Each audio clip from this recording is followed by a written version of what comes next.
Meus irmãos, a paz do Senhor. Jeremias capítulo 18, vamos ler uma porção da palavra de Deus. Jeremias capítulo 18, versículo 1. Palavra do Senhor que veio a Jeremias dizendo: Levanta-te e desce à casa do oleiro, e lá te farei ouvir as minhas palavras. E desci à casa do oleiro, e eis que ele estava fazendo a sua obra sobre as rodas. Como o vaso que ele fazia de barro, que se quebrou, de barro, se quebrou na mão do oleiro, tornou a fazer dele outro vaso, conforme o que parecia bem aos seus olhos fazer. Então veio a mim a palavra do Senhor, dizendo: Não poderei eu fazer de vós como fez este oleiro, ó casa de Israel? Diz o Senhor: Eis que, como barro na mão do oleiro, assim sois vós na minha mão, ó casa de Israel. Não poderei eu fazer de vós como fez este oleiro, ó casa de Israel? Diz o Senhor: Eis que, como barro na mão do oleiro, assim sois vós na minha mão, ó casa de Israel. Palavra de Deus, pode sentar. Deus abençoe. Quero louvar a Deus pela oportunidade. Muita gratidão a Deus por mais uma oportunidade. É um privilégio, missão muito honrosa, ser ministro da palavra de Deus. Considero o patamar mais elevado que um ser humano pode alcançar. Ser servo de Deus, servir a Deus enquanto estiver nesta terra. Meus irmãos, o texto que eu li aqui, do profeta Jeremias, é um texto que nós já ouvimos bastante mensagens. E então a minha missão aqui, a minha tarefa, vai ser muito fácil, porque você vai recordar algumas coisas, vai reforçar algumas coisas e talvez aprender alguma coisa. E nós sabemos pelo próprio texto do profeta que, dentre os profetas do Antigo Testamento, o profeta Jeremias é o que nós temos mais informações acerca da sua vida. Aqui é apresentado que ele é filho de Ilquias, e o interessante é que nós sabemos que o profeta viveu parte do reinado do rei Josias, um rei muito piedoso, e naquele tempo tinha um sumo sacerdote por nome Ilquias, que foi importante para a reforma religiosa que aconteceu em Israel. Só que esse Ilquias não é o mesmo que aparece ali no contexto do rei Josias. Era outro Ilquias. Provavelmente, o pai de Jeremias ele é descendente de Abiatar, que era sumo sacerdote no tempo do rei Salomão. Isso está lá em 2 Reis, capítulo 2. E o interessante é que esse sumo sacerdote, Abiatar, ele havia sido banido pelo próprio rei Salomão para Anatote, que é a terra do nascimento de Jeremias.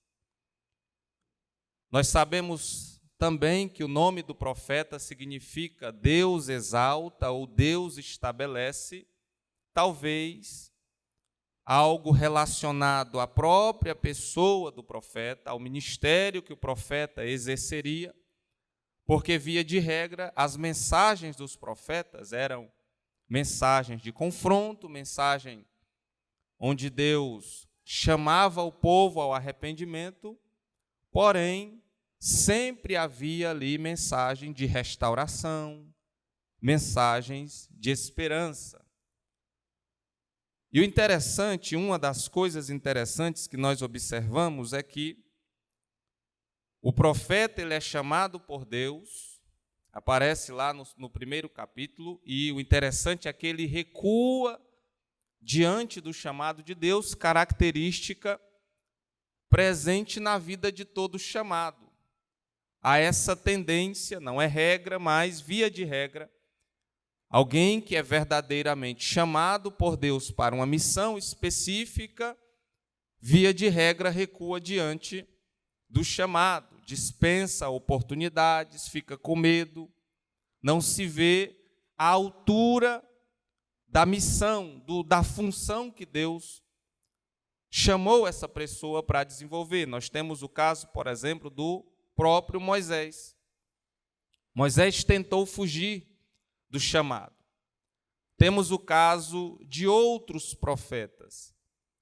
E talvez você se pergunte assim, Moisés, mas por que o profeta ele foge? Ou algumas pessoas, a maioria delas que são chamadas por Deus, elas fogem do chamado divino.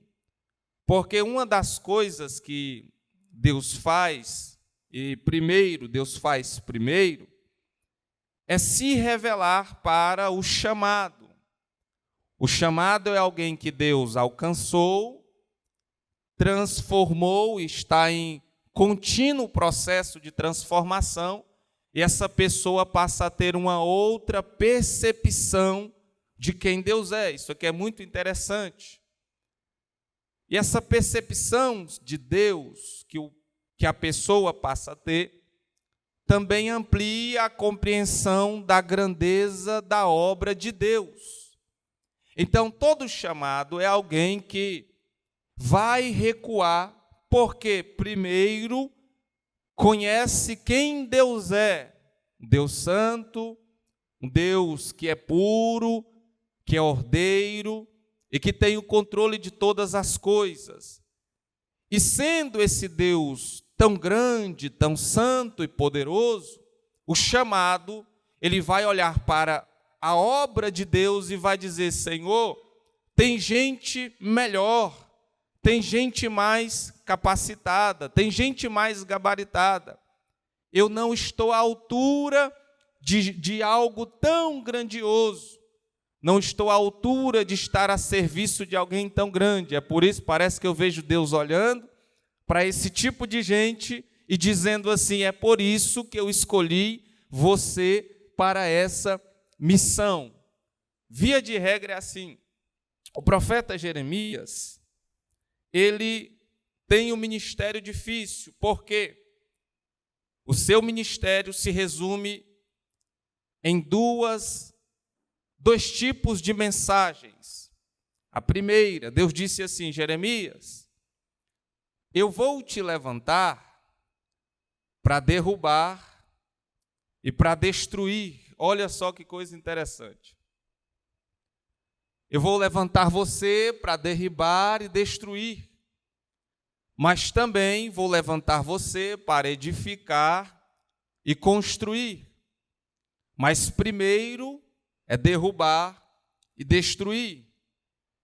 E aí talvez a gente pergunta, Senhor, mas por que o Senhor vai derribar e destruir? A resposta, uma das respostas seria, porque aquilo que será derribado, destruído, certamente é algo que não foi Deus que construiu, nem foi Deus que levantou. Então, todas as vezes que nós levantamos coisas, estabelecemos coisas, construímos coisas que não estão de acordo com a vontade de Deus, lá vai uma profecia para você, quem tinha? Deus vai destruir, Deus vai derrubar, Deus vai arrancar, mas não fique apavorado, Deus vai fazer alguma coisa muito melhor, vai colocar algo melhor, vai levantar algo melhor no lugar, e o nome dele será glorificado. E o interessante desse profeta é que ele não só pega o reinado de Josias, que é um rei piedoso, como também ele está presente durante o reinado dos últimos 5 reis de Judá. Deixa eu contextualizar para você. A gente sabe que Jeremias está profetizando no final do século 7 antes de Cristo. E o interessante sobre essa data é que a nação de Israel, que foi dividida lá em Salomão, Reino do Norte e Reino do Sul, Reino do Norte com 10 tribos e Reino do Sul com 2 tribos, a gente sabe que o Reino do Norte, Deus permitiu que a Assíria invadisse, destruísse, matasse e levasse cativo os que sobraram. E Deus está usando o profeta Jeremias, e já havia usado Isaías, para dizer: Deus vai levar vocês cativos. Vocês também serão levados cativos. E aí que está o detalhe. Por que seremos levados cativos? A resposta é: pelos mesmos motivos que o Reino do Norte também foi levado cativo. Qual é o motivo? Pecado e quebra da aliança. Olha só que coisa interessante. O cativeiro é uma materialização de uma realidade espiritual. Vou repetir para você. O cativeiro é uma materialização de uma realidade espiritual. Tem muita gente vivendo cativeiro em áreas da sua vida, porque espiritualmente quebraram a aliança que estabeleceram com Deus. E Deus está dizendo: o cativeiro virá. Não é Deus sendo mal, não. É a consequência da quebra da aliança. Aí o texto é interessante porque há uma diferença entre o cativeiro da nação do Reino do Norte e o cativeiro do Reino do Sul. Qual é? O cativeiro do Reino do Norte é Deus dizendo: serão levados cativos. Os que não ficarem, os que não morrerem, serão levados. O detalhe: não vai voltar ninguém. Não tem mensagem de esperança, não tem mensagem de reconstrução, de um novo tempo para vocês. Aqui nós temos um retrato de duas pessoas que existem no mundo e dentro das igrejas. É Deus dizendo: há sempre 2 tipos de pessoas: aqueles que creem no Evangelho, por certo tempo até ficam firmes, mas não têm nenhum compromisso com Deus. O destino dessa pessoa é perdição eterna. Não adianta chorar, não adianta pedir misericórdia, porque do tempo de vida que teve, nunca demonstrou que queria mudar de vida. Mas a outra mensagem é maravilhosa, é para gente que creu no Evangelho, se converteu, está sendo trabalhado por Deus, falha uma vez e outra, ou muitas vezes, mas todas as vezes, volta aos pés do Senhor e diz: Senhor, tem misericórdia de mim, porque sou pecador. Essa pessoa, Deus sempre tem algo melhor, tem um futuro bonito, tem uma história maravilhosa esperando por esta pessoa. Bendito seja Deus. A missão do profeta é difícil. E o interessante, meus irmãos, é que o profeta era odiado e rejeitado pela maioria das pessoas daquele tempo, principalmente os seus patrícios, as autoridades. Quer ser profeta? Fique atento. Quer ser usado? Analise, compreenda o que é ministério, porque Jesus disse o seguinte: se alguém quiser ser meu discípulo, eu vou dizer para vocês, tem renúncia? Tem, mas também tem cruz. O que é a cruz? A cruz é, para mim, o que ela foi para Jesus. Porque sou discípulo, estou pisando nos mesmos lugares, imitando ele. Quanto mais parecido com Jesus eu sou, no meu caráter, na minha essência, mais eu compartilho na minha vida o que ele viveu na vida dele. E isso é interessante, por quê? Porque se eu quero viver ministério, Jesus está dizendo, olha, pare, pense, analise, porque não é facilidade, não é oba-oba, não é aceitação, não é aplauso, não é gente na sua casa toda semana, não é gente chamando para churrasco todo final de semana, não é isso. Quanto mais alinhado com a vontade de Deus você estiver, mais rejeitado, mais criticado, mais perseguido, mas fique tranquilo, porque se você está sendo servo de Deus, serva de Deus, não se preocupe, a porta aqui embaixo está fechada, mas a porta lá de cima ninguém vai fechar. Apocalipse 3, versículo 7 a seguir, Jesus disse assim, olha, eu tenho uma porta aberta para ti, e ninguém a pode fechar, diz o Senhor, bendito seja Deus. Ele foi perseguido, foi rejeitado, e o interessante, uma outra coisa interessante, é que nós sabemos do ministério profético, a forma como eles exerciam o seu ministério, e eu preciso abrir esse parêntese. O ministério profético, como está apresentado aqui, não existe mais hoje nos mesmos moldes. O último profeta que tivemos foi João Batista. Por que João foi o último profeta? Porque a lei e os profetas se cumpriram em Cristo. E os profetas, eles são a representação da antiga aliança. A antiga aliança, ela caiu em desuso por quê?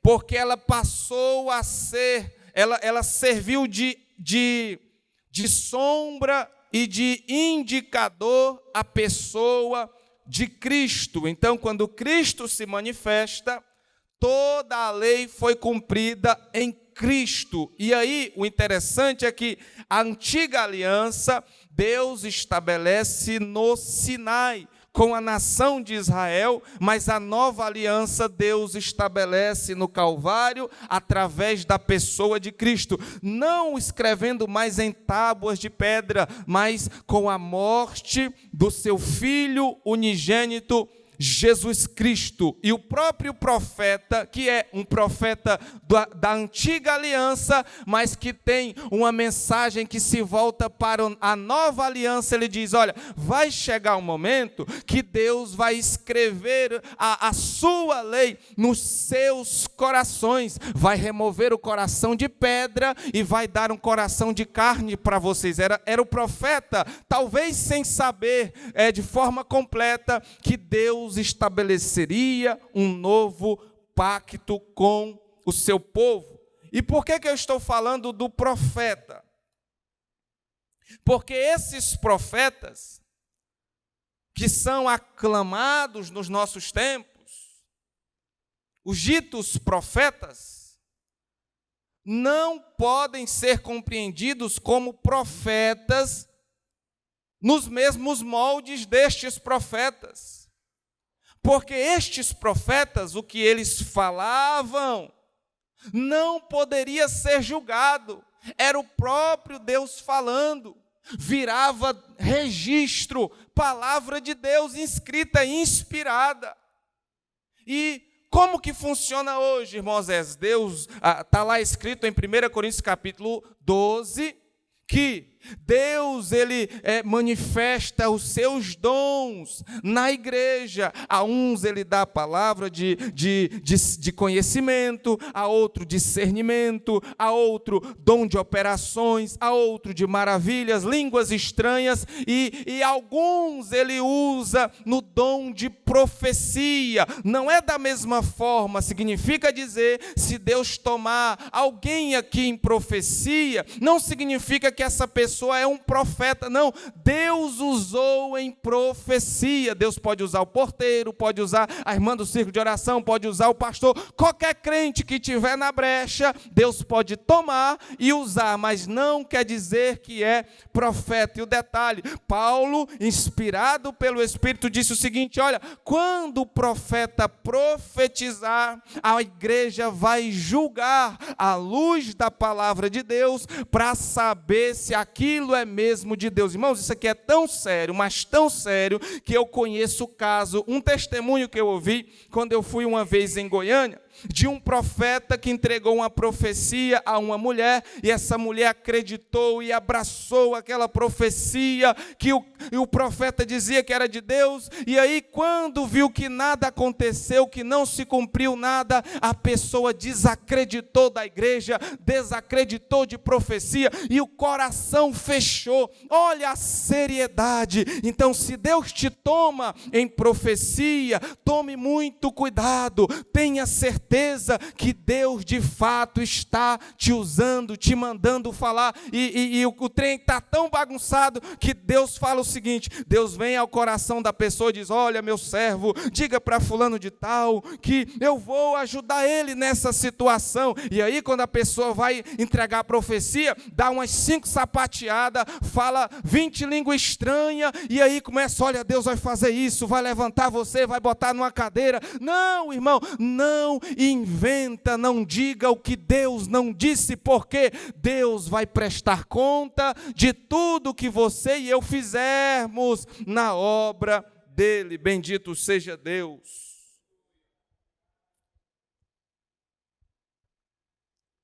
E esse é o tipo de mensagem que essa turma não gosta, porque não gosta de ser desmascarado, gosta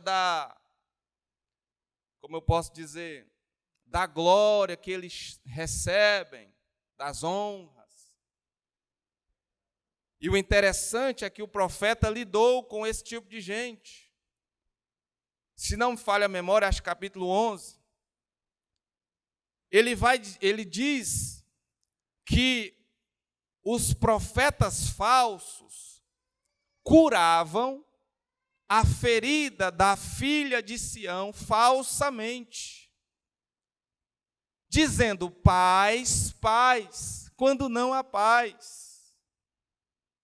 Isso aqui é interessante, porque Deus está usando o profeta para dizer assim: olha, nação de Israel, meu povo, povo da aliança, eu amo vocês, vocês têm promessas. E aí tem até um ditado aí, né, que quem tem algo com Deus, um dom de Deus, chamado de Deus, Deus não volta atrás. E aí eu estava meditando no texto hoje, e olha só que coisa interessante. O Senhor diz: olha, a mensagem para o povo é: se arrependam, se convertam, se abandonem os maus caminhos de vocês. Se vocês não fizerem isso, eu também vou me arrepender do bem que disse que faria com vocês. Deus volta atrás, sim, se eu não cumprir a minha parte do pacto, da aliança. E olha só o que a gente percebe aqui no texto. O profeta Jeremias, Deus está usando ele para chamar o povo ao arrependimento. O contexto que o povo vivia era um contexto de desigualdade social, um contexto de idolatria. E aí a gente olha para o texto bíblico e a gente diz: esse povo é mau, esse povo é cheio de pecado, é um povo perverso. E aí a gente até fica com raiva dos israelitas. E o que a gente não está vendo? Não estamos vendo é que talvez nós estamos do mesmo jeito ou até pior do que eles. Por quê? Porque, na prática, este povo não está mais buscando a Deus como deveria. O povo não está tendo Deus como o único Deus verdadeiro. E aqui cabe a reflexão: como saber se eu estou igual ou pior do que este povo?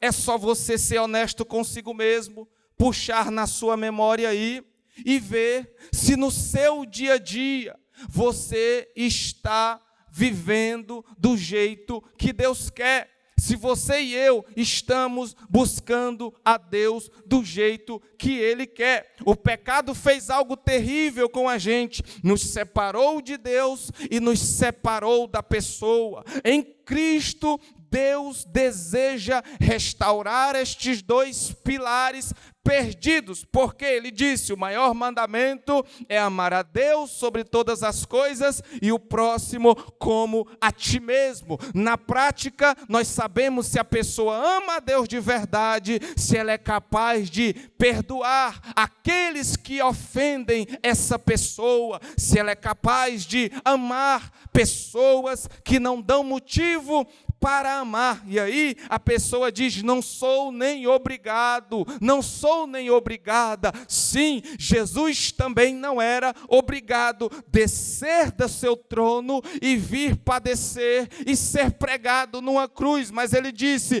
você não merece. Aí eu digo: a pessoa não merece. Aí Jesus diz: você também não merece, e eu fui para a cruz por você. Essa pessoa também não merece. Estenda a mão, dê amor, ajude, abrace, faça como eu fiz, siga o meu exemplo. Qual é a resposta do povo? Versículo 11, Deus diz assim: eu estou forjando mal contra vocês, eu projeto um plano contra vocês, convertei-vos, pois agora cada um do seu mau caminho, e melhorai os vossos caminhos. Qual é a resposta do povo? Contudo, versículo 15, o meu povo tem se esquecido de mim, queimado incenso à vaidade, e fizeram-nos tropeçar nos seus caminhos e nas veredas antigas, para que andassem por veredas afastadas, não aplainadas,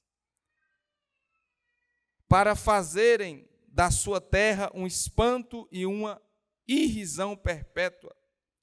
Todo aquele que passar por ela se espantará e meneará a cabeça. Versículo 18, Deus adverte, Deus chama arrependimento, mas ó a resposta do povo: vinde, maquinemos projetos contra Jeremias, porquanto não procederá a lei do sacerdote, nem o conselho do sábio, nem a palavra do profeta. Vinde, firamo-lo com a língua, e não escutemos nenhuma de suas palavras. Na prática, o que o texto está dizendo? Vamos acabar com este homem, porque nós temos sacerdotes, nós temos profetas, nós temos sábios para nos aconselharem. Só que o problema é que esses que eles dizem que têm são aqueles que só falam o que eles querem. É por isso que a vida nunca muda. E o interessante é que a mensagem do profeta é dura sim, porque a gente que está bagunçado, irmãos, o interessante é que a gente está num culto, a mensagem pode ser dura do jeito que for, mas o crente que está na presença de Deus, servindo com sinceridade, sendo fiel, a mensagem não dói. Ele glorifica a Deus, ele dá glória, ele diz: eu estou indo para Canaã, bendito seja Deus. A mensagem dói porque a gente está bagunçado, a gente está errado, a gente precisa melhorar, a gente precisa mudar. É por isso que dói, é por isso que é dura. E qual deveria ser a nossa postura? Senhor, é verdade, eu estou bagunçado, eu estou cheio de coisas, eu estou com algumas questões não resolvidas, eu preciso resolver essas questões, e precisa mesmo, porque dependendo do nível do problema, Deus não vai conseguir lhe ajudar. E aí, qual é a solução de Deus para a nação de Israel? Capítulo 18. Deus pega o profeta, envia à casa do oleiro, e o texto diz: levanta e vai, e lá te farei ouvir as minhas palavras. Tem muita coisa que nós não estamos vivendo e que nós não viveremos se nós não obedecermos à ordem de Deus. O profeta é crente, assim como nós, e Deus tem algo para fazer ele viver.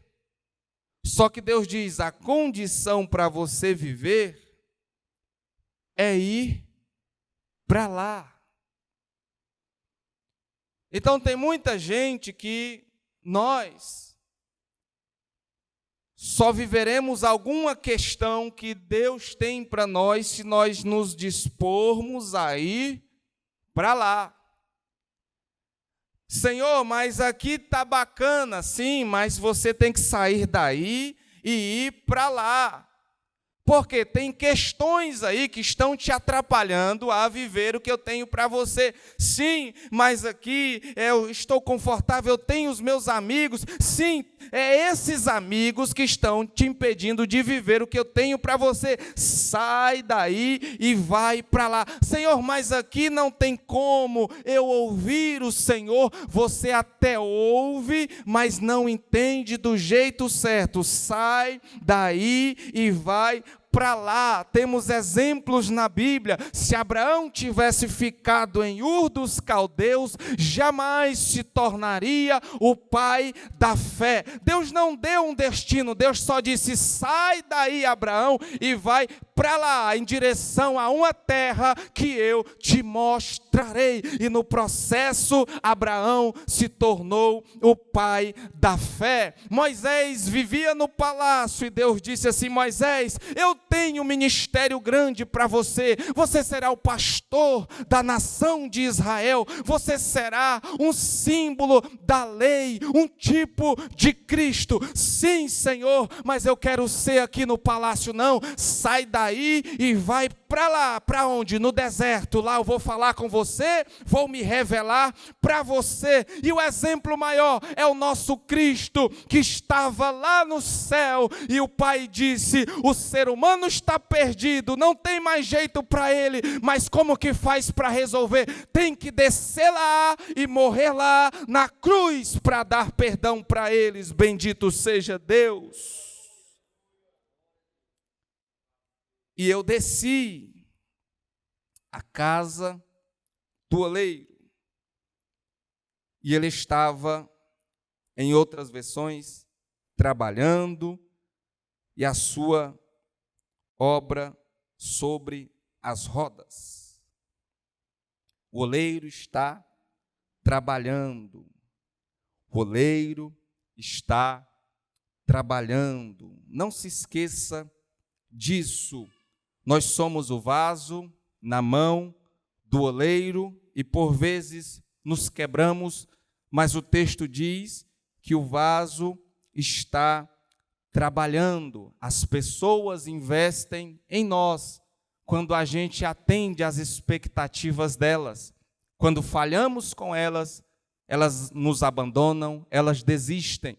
Mas o oleiro está trabalhando. O oleiro não desiste de nós. Louvado seja Deus. E olha só que interessante. Ele estava sobre a roda, trabalhando, e o vaso se quebrou. Que coisa linda, meus irmãos. Não importa, você vai falhar muitas vezes, isso é verdade. E se talvez o seu estado é delicado, mas você é crente de verdade, tem essa convicção na sua mente, você está em cima da roda e o oleiro está trabalhando, querendo pegar você e fazer um novo vaso. Por que o oleiro não te joga fora? Porque ele te conhece como conhecia o profeta, antes que antes que você fosse formado no ventre, eu te conheci.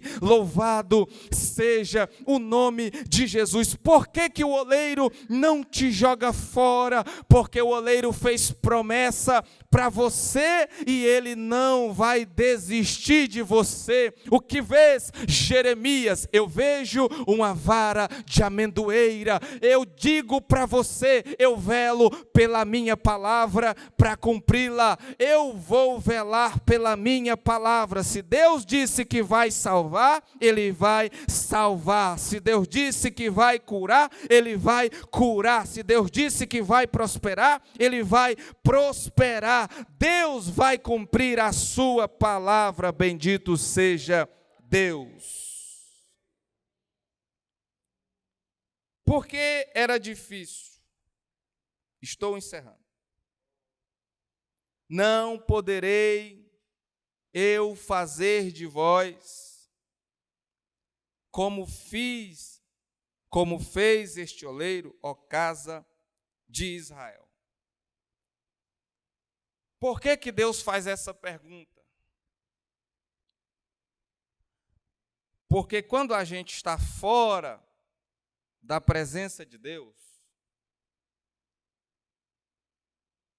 a gente questiona o trabalhar de Deus. Deus tem uma mensagem dura, juízo, castigo. E aí o vaso diz: por que, Senhor?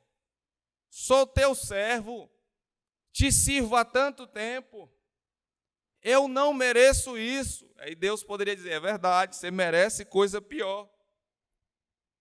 Irmãos, Deus investiu tanto na nação de Israel, que você lê o capítulo 5 do profeta Isaías, Deus disse assim: olha, o que mais eu poderia ter feito a minha vinha que não tenha feito?